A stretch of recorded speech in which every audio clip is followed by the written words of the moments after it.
I can ask everyone to please rise for the opening prayer, to be led by Ms. Ruby Am. Let's put ourselves in the presence of God.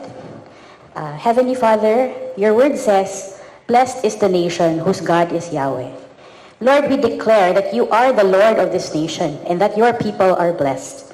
We ask that your presence would go before us, just as you did for the Israelites, where you were their cloud by day and their fire by night. We gather today because each person here has a deep love for the Philippines. We claim the promise in Jeremiah 29:11. "For I know the plans I have for you, plans for welfare and not for calamity, to give you a hope and a future." Align the Philippines to your perfect will, O Lord. Give us wisdom and courage to do the right thing. May we rise up in courage, as you did not give us the spirit of fear, but the spirit of boldness, power, love, and a sound mind. Help us, Lord, to listen to your Holy Spirit and give us hearts to obey you. We pray for open hearts and minds for our leaders, that we may achieve balance. For Ecclesiastes 7:18 says, "It is good to grasp one and not let go of the other. The man who fears the Lord will avoid all extremes." We lift up our leaders to you, that you will guide them in making decisions. We thank you for their humility as they look to you for wisdom in leading our nation. Indeed, lead our country to the blessed future that you have promised. This we ask in the name of the Father, the Son, and the Holy Spirit. Amen. Thank you, Ruby. You may please be seated. We would now like to introduce to you the distinguished gentlemen arrayed in front of you. Let us begin with Dr. Benigno Agbayani Jr., MD, who is a fellow of the Philippine Orthopedic Association, chairman of the Manila Doctors Hospital Orthopedic Department. He is the past president of the Philippine Hip and Knee Society and the Philippine Shoulder Society. He's an advocate of the keto diet and intermittent fasting. His present medical practice is founded on addressing the root cause of disease and, more recently, the various health issues related to COVID-19. Next, we have Rolando Aquino Balburias, MD, of the Institute of Functional Medicine. He's a certified practitioner with the Institute of Functional Medicine. His specialty is general internal medicine. He's European board certified in nutrition medicine and anti-aging medicine. He was trained in the Institute for Functional Medicine in Washington.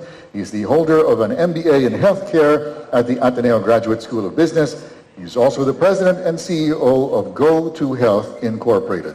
Our next resource person will be joining us via Zoom. Fidel Fernandez is a pathologist in infectious diseases. He holds an MD and Master of Sciences in Clinical Tropical Medicine. He's a life member and fellow of the Philippine Society of Pathology.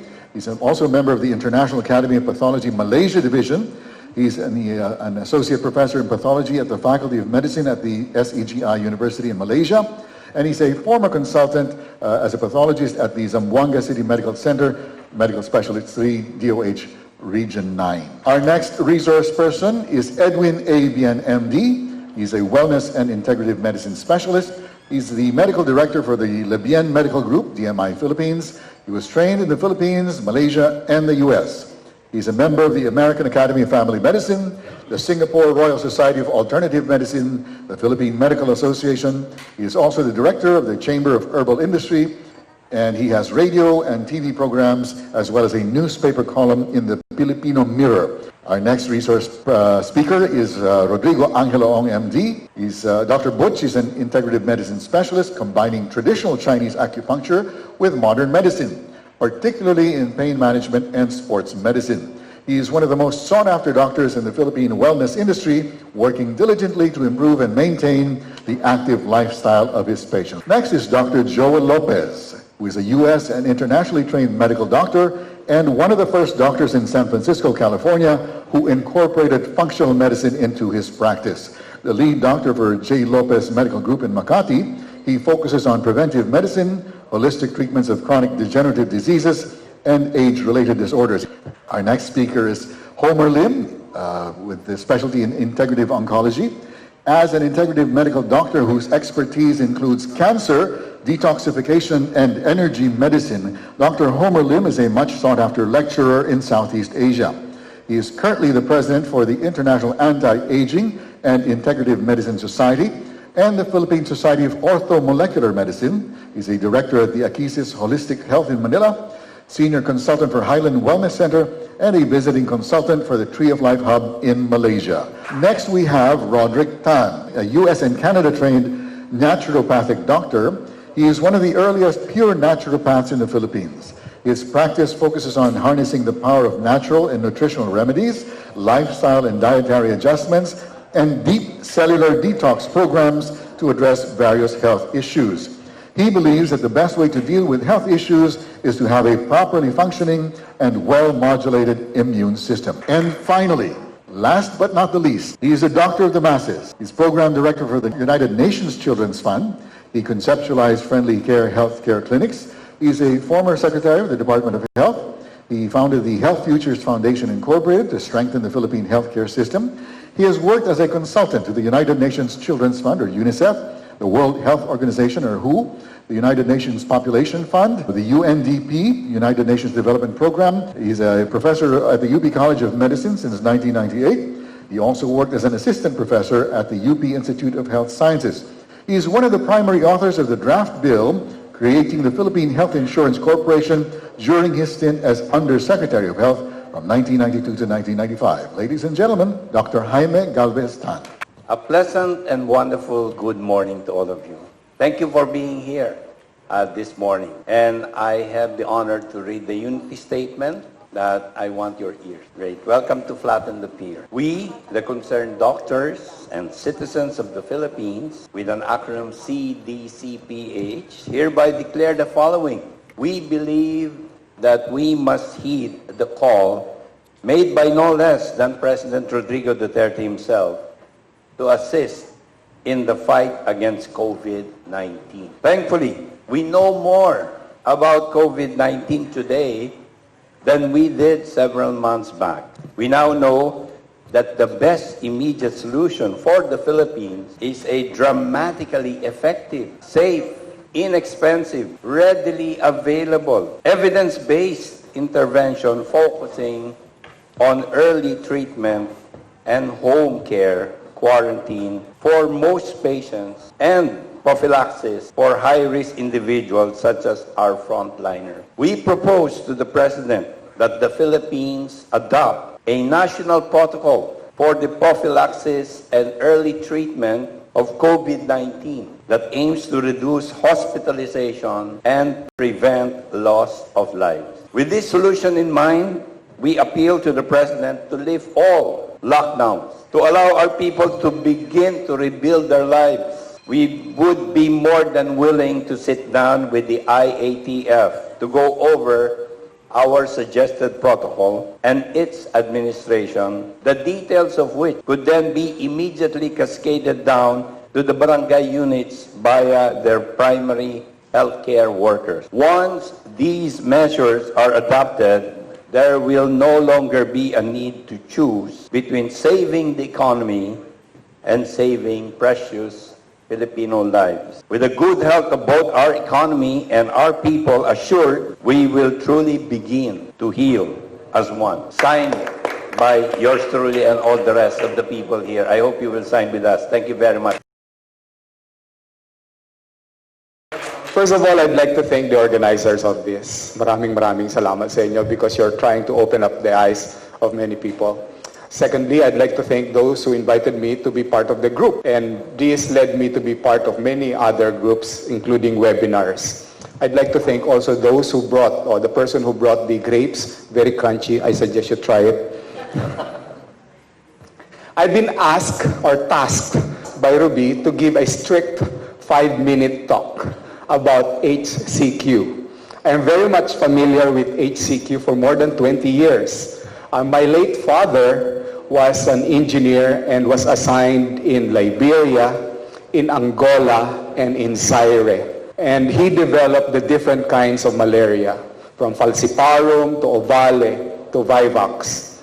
And this led me also to be interested to visit and later on be assigned as well. And I went to Ethiopia and I went to Kenya. And both of us was taking hydroxychloroquine. And he did not die. from the so-called congestive heart failure or heart condition that is given to hydroxychloroquine. So I'm surprised last March when I read the declaration of the WHO that it can cause abnormality in the ECG, because I've been using or prescribing HCQ to my SLE patients, and they're doing just fine. So instead of me dilly-dallying my 5 minutes, let us go to the next slide. I have decided to read a particular article, which is only one page, by one soldier from the USA. I trust and respect him because he is known, or rather he has knowledge in virology and the effect of HCQ in the virus. I respect virology because aside from being a doctor, that is also my background, I am into microbiology. So if you will permit me, this is only a page. To begin, let us address the more simple matter at hand. This is the comprehensive restoration of the economy, the treatment of all COVID-19 patients, the complete removal of the broad sword-style lockdown approach, and a return not to the new normal, but to the true normal. Let me just say we're all in this together, not as doctors over patients, not as leaders and individuals of influence, not as the educated standing tall above the uneducated, but simply as men and women united in common cause. Now let me go to hydroxychloroquine, the plan. Let me explain why and how HCQ works. Number one, this has three primary important functions and a fourth bonus function that is broad spectrum in benefit. It has antiviral binding to host ACE2 receptor. Simply put, if the virus cannot attach itself to the cell, it cannot infect the cell. It's a shield.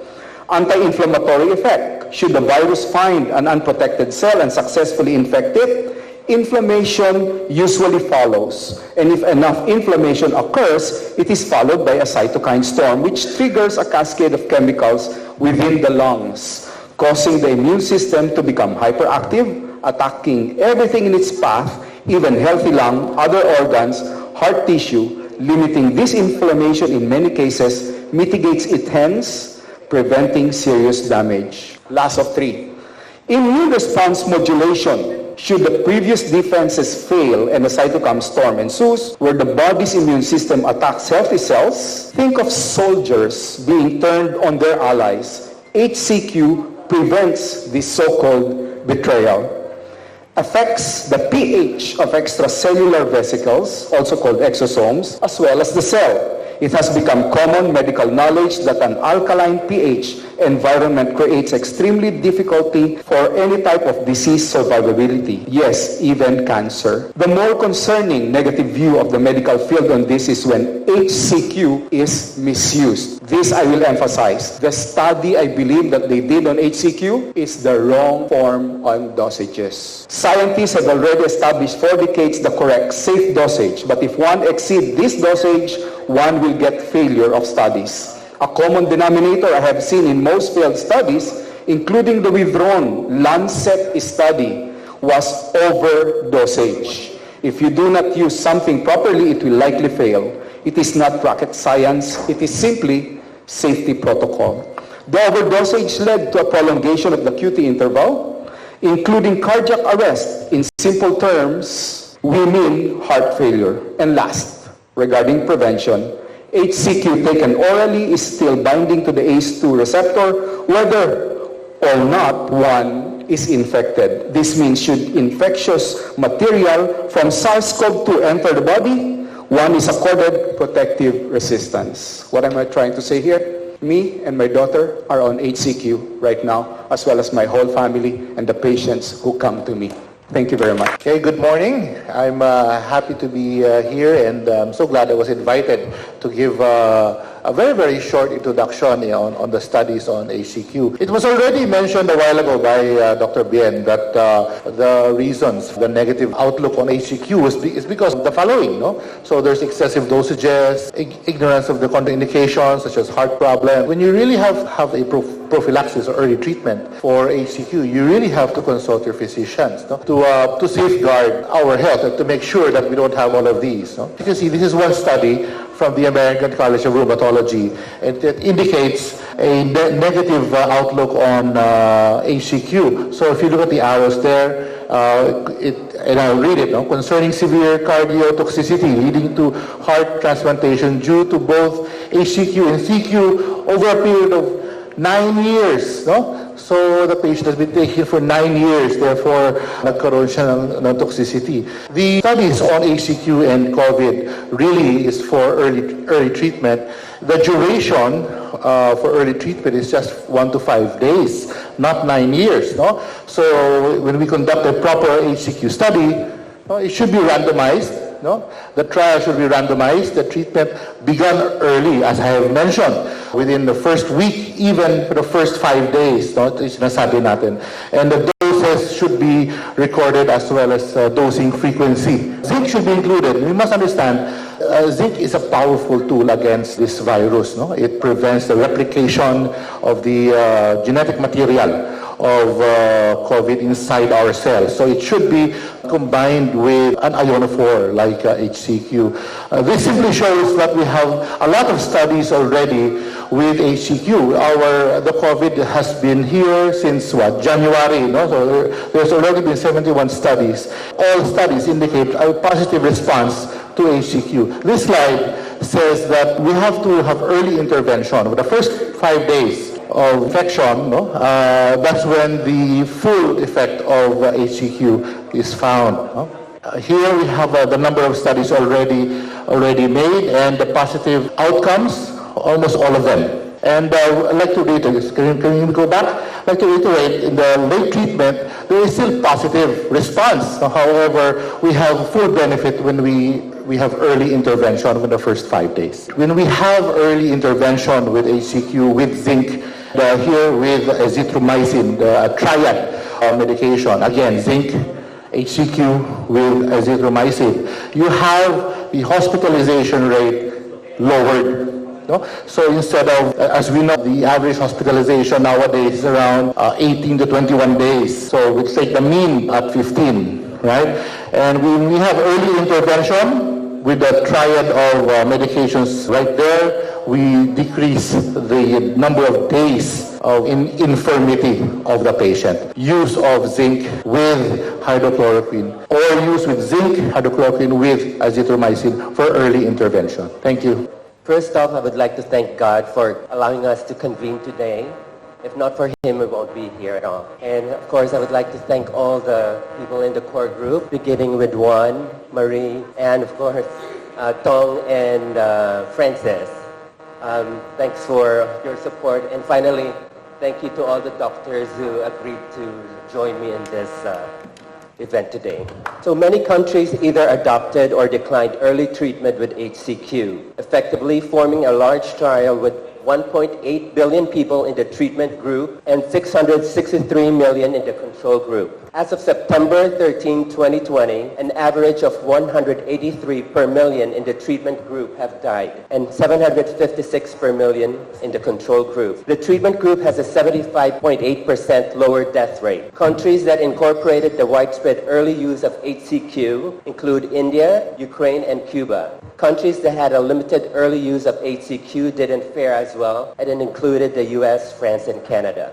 This slide shows the figures in the US. Those states that allowed HCQ as standard prescription had 390 deaths per million population. Those states where HCQ was somewhat difficult to obtain had 515 deaths per million. And finally, those states where it's practically impossible to get a script for HCQ had 1,011 deaths per million. Basically, only 26.3% of the US population that had free access to HCQ, and the percentage of deaths in this area is only 18.2%. Compare this to the 73.7% of the population who had practically no access to HCQ. The overall percentage of deaths in these areas is 81.8%. So according to the worldindata.org website, countries that ban or limit the use of HCQ has a greater mortality rate compared to those that allow the use of HCQ. Interesting to note that France banned the use of HCQ. The move came after the WHO, or World Health Organization, halted clinical trials of the drug as a treatment, citing a study that found no benefit and a higher mortality rate for hospitalized patients. Meanwhile, countries such as India had widespread early use, prophylaxis for healthcare workers and household contacts of confirmed cases. So,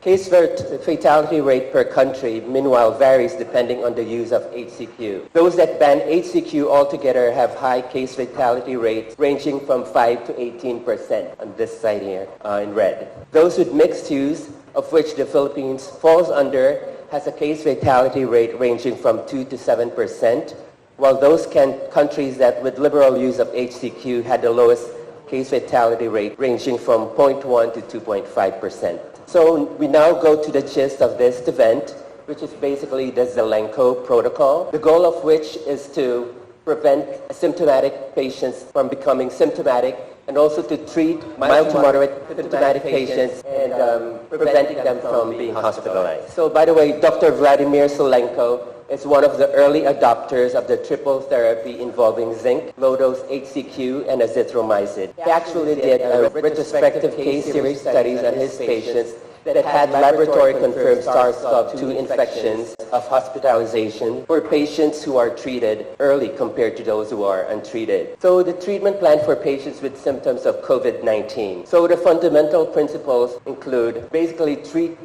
patients based on clinical suspicion as soon as possible. So if it walks like a duck or it quacks like a duck, then it must be a duck. So if we have a high clinical suspicion that it's COVID, then go ahead and treat early. Perform PCR testing, but do not withhold treatment pending the result. It's also important to risk stratify the patients. So low-risk patients include those who are younger than 60 years old, no comorbidities, and are not toxic. Those who are high-risk patients are older than 60. They may be younger but with comorbidities or look toxic. So these are the treatment options. For low-risk patients, of course, it has to be like any type of viral infection. It has to be supportive. So you could recommend rest or the use of oral fluid, Tylenol as needed. Recommend vitamin C at 1 gram once a day for 7 days. Quercetin, which is a bioflavonoid and whose action is similar to that of HCQ, at 500 milligrams twice a day for 7 days. Elemental zinc at 50 milligrams once a day for 7 days, and close follow-up with their doctor. For high-risk patients, we do recommend, of course, rest and oral fluids, Tylenol as needed, elemental zinc 50 milligrams once a day for 5 to 7 days, hydroxychloroquine at 200 milligrams twice a day for 5 to 7 days, and azithromycin 500 milligrams once a day for 5 days, or doxycycline 100 milligrams twice a day for 5 to 7 days. So if HCQ is not accessible, then you could use bioflavonoids such as quercetin at 500 milligrams 3 times a day. And if that's not available, you could also use EGCG, which is an extract found in green tea, at 400 milligrams per day. Once the HCQ becomes accessible, you could then switch to HCQ. So these are additional treatment options, and they include ivermectin at 6 milligrams twice a day, budesonide 1 milligram twice a day for 7 days, dexamethasone 6 milligram once a day for 5 to 7 days. We could also use blood thinners, home oxygen, and home IV fluids. If we treat early with whether or not with or without hydroxychloroquine, if we treat early, then we're able to lessen the number of people who will be hospitalized. So the point here of what we're doing is we're making those patients who will be moderate or severely infected to mild or asymptomatic. That's the real goal of how we want to manage COVID patients. So since we're talking about hydroxychloroquine, as you saw with the protocol, so zinc is like the bullet, and the hydroxychloroquine acts as the gun, because with hydroxychloroquine, it will open up the cell that is infected with the virus, letting the zinc enter the cell, and once zinc enters the cell, so it will block the coronavirus from replicating. So I think a lot of people are not aware or familiar. How do the virus spread? It spreads by hijacking the cell. Once it hijacks the cell, it uses the cell's machinery to multiply, replicate itself. So one way of preventing or slowing down that replication is the use of zinc plus hydroxychloroquine. So that's the real goal or the real target of using hydroxychloroquine with zinc. So even without hydroxychloroquine, it works, but once you add zinc, you multiply the action of hydroxychloroquine. A lot of doctors are still not so familiar or even acknowledge that vitamin C do work. With the beginning of this pandemic, you would already see that the number of vitamin C in the market suddenly out of stock. That's because people are aware. They know that vitamin C works. And there are so many studies, not just hundreds. We're talking about studies showing that vitamin C, even at 200 milligrams, reduces duration and prevents the virus from coming into the body.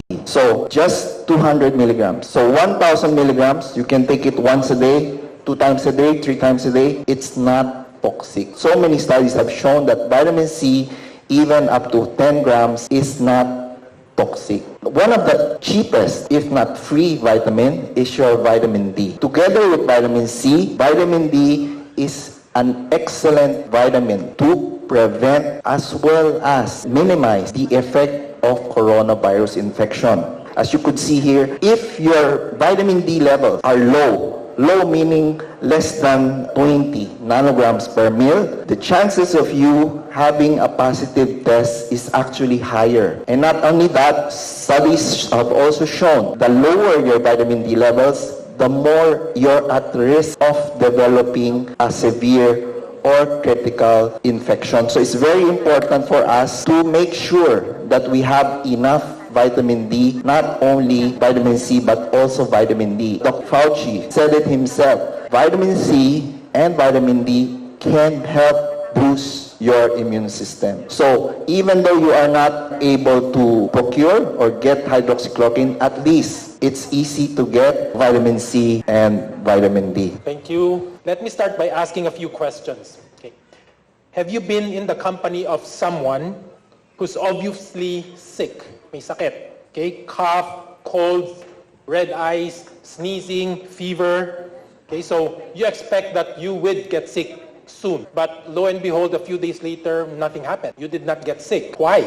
Or you went to sleep at night feeling well, you woke up feeling bad. Why does this happen? The question here is that something to do with our immune system. We'll learn about immune systems later. What we would like to share here is there are many things that we do every day that affects our immune system. And this would be related to our lifestyle. The lifestyle that we lead affects our immune system. Lifestyle triggers stress. Everybody knows about stress. There's many kinds of stress. Okay, but we're focusing on the kind of stress that affects our immune system. The more stress you have, negative stress, the more acidic our system becomes, and the more acidic our system becomes, the more hospitable it is for viruses and bacteria to grow. And if that is the case, then the more rest and the more nutrients our body needs. We are not helpless against this virus. Let's conquer the fear with hope. Let's flatten the fear. We listened to the presentations of the doctors, and there is enough scientific evidence. There's overwhelming scientific evidence for the use of hydroxychloroquine, both as preventive treatment and as early treatment for COVID-19. I would like to stress that COVID-19 is not a death sentence. It can be treated. We will not win the fight through lockdowns and counting numbers. We will win the fight if we treat the patients early and prevent the death. That's very simple. So this virus hit close to home. For the past 2 months, I lost 2 friends. They were not treated with hydroxychloroquine or treated early. They were treated late after tests. With hydroxychloroquine and zinc, if you feel flu-like symptoms, please go to your doctor right away. And if the doctor says you probably have COVID, a proper doctor will implement the protocols right away. Some doctors do not do that. They wait for test results, which can be very fatal. I am a concerned citizen of this country, and this is my part now. Dr. Galveston, You did fight against Dengbaksha when you were, dengue when you were the secretary. And the World Health Organization, we had a fight against dengue again a couple of years back, where the World Health Organization allowed our children to be injected with dengue. They did not warn us that it could be fatal.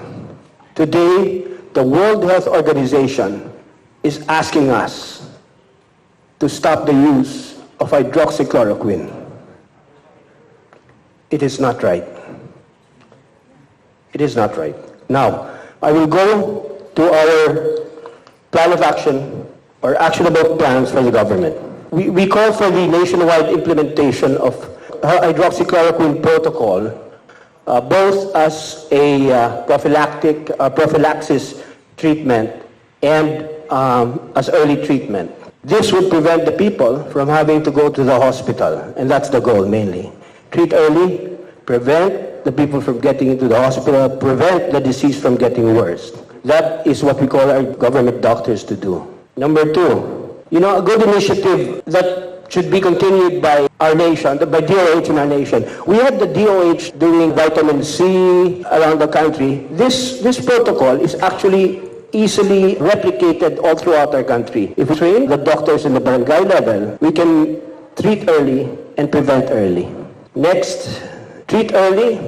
You know how much it costs? It only costs 3,000 pesos. When you get into the hospital, you're going to spend a lot of money. So why even wait till you get into the hospital? Get early treatment for 3,000 pesos. We now know it's safe. Quarantine the sick, not the healthy. Let our strong people work and have jobs again. I see so many people begging in the streets, and it breaks my heart. These are people who were once proud workers of our country who lost their jobs. Now, testing should be done for the symptomatic only, not for the healthy. If you don't feel anything, why should you get tested? Normally, when you go to the doctor, di ba? Lastly, what we want to do here as a group is to change the narrative. We've been living in fear. We've been living in fear, and when we start to decide based on fear, we don't base our decisions on science. We base our decisions simply because we are afraid. Okay? Hope. We should base our decisions on science. Next. There's clear and relevant data to produce a medical solution and determine extension or lockdown. We've shown that in many countries, they've shown that lockdowns do not work. In our own country, lockdowns did not work. I'm sorry to say it was effective for some time, but now that we know more, as Dr. Galveston said, we now know more, we can go to the front lines and battle this head on with our guns and bullets, with hydroxychloroquine as the gun and zinc as the bullet. Okay, to the public, let's flatten the fear. Join us. Guys, join us in this fight. We have a responsibility to our brothers, to our families. Being tested positive of COVID-19 is not a death sentence. It is not. How many percent? 99% survive. And the 1% that we want to treat do not need to die. Okay? There's another statistic that was not mentioned. There is zero death rate for people, practically zero death rate for people below 19. That's a worldwide statistic. It is safer for children to get COVID-19 than to get the ordinary flu. That led some doctors in the US to say, I'd rather have my child get COVID-19 than the flu, so we can open up our schools. Remove the stigma. If you have COVID-19, this is not leprosy. Person recovers from COVID-19, welcome him, give him a hug. Welcome him and give him a hug. Okay? We're all in this together. Allow people to talk about it without persecution. Remove the stigma. Okay, again, 3K or 3M. It's a no-brainer. Healthcare is a human right. If you are a doctor and you know it works, if you deny treatment, it's a crime. It is. Do not impose mask wearing. That's what we recommend. If you want to wear a mask to protect yourself. Lastly, please educate yourself. regarding this. If doctors do not give you early treatment, please look for another doctor for a second opinion. Choose freedom, not fear. It's a time for facts and science. Let's decide on those and not fall on our feelings of fear.